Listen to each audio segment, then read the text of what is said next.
Sir, I think you've wandered into the wrong place, the maître d' said flatly, his eyes scanning the old man's faded olive jacket and weathered military cap with thinly veiled disdain. Conversations dulled across the upscale dining hall as the elderly man stood at the entrance, clutching a folded American flag under one arm, blinking under the chandelier's warm glow. His shoulders sagged, not just from age, but from decades of silent weight, memory, loss, and duty.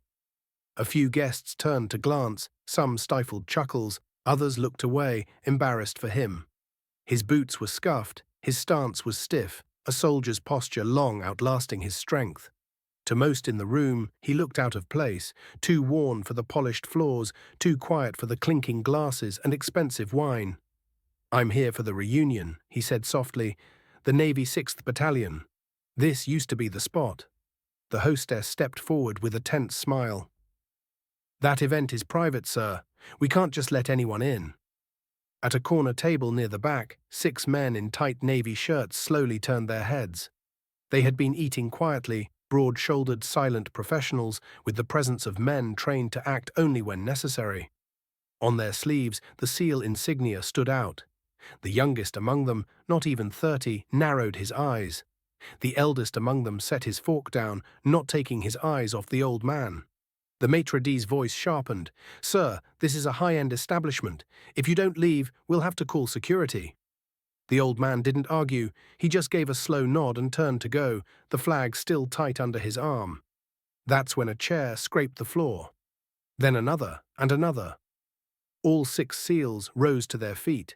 They didn't speak. They didn't shout. They simply stood, straight, silent, and unmistakably intentional. The room stilled. The maître d' froze, watching the group with uncertainty. The tallest SEAL stepped forward, walking toward the old man with quiet command.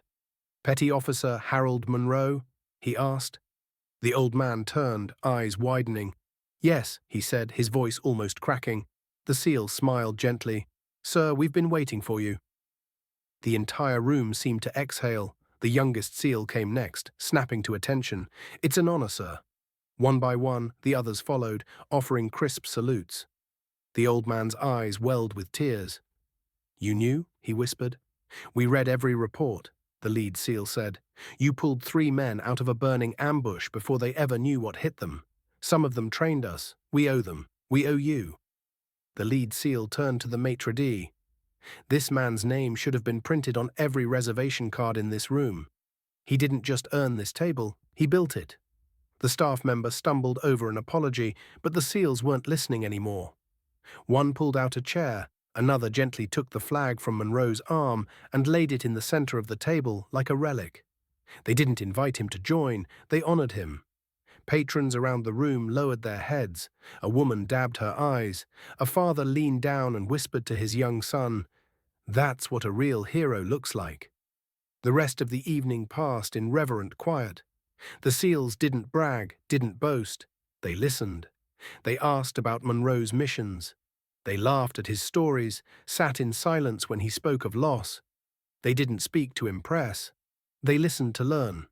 Monroe spoke of nights spent under fire, friends he'd lost, promises he'd kept. His voice trembled once, but he never lost his composure. And every time it cracked, one of them would nod silently, letting him know they were listening. Not out of politeness, but out of respect. When the meal ended, he stood and shook each man's hand with a grip steadier than anyone expected. "Thank you for seeing me," he said. The lead SEAL shook his hand firmly. "No, sir, thank you for showing us who we are." The 6 of them escorted him out of the restaurant, not behind him, but beside him. Because no one walks alone when the room finally remembers who paved the way. Sometimes the loudest lesson comes not from a speech, but from a single moment of silent recognition. When strength stands up not for power, but for honor. And when 6 of the world's toughest men rise for one forgotten soldier, the whole world remembers what respect truly means. Before we wrap up, we'd love to know, where in the world are you watching from?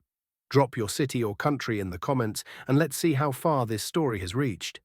If this story gives you chills, subscribe to the channel, hit that like button, and drop a karma in the comments below.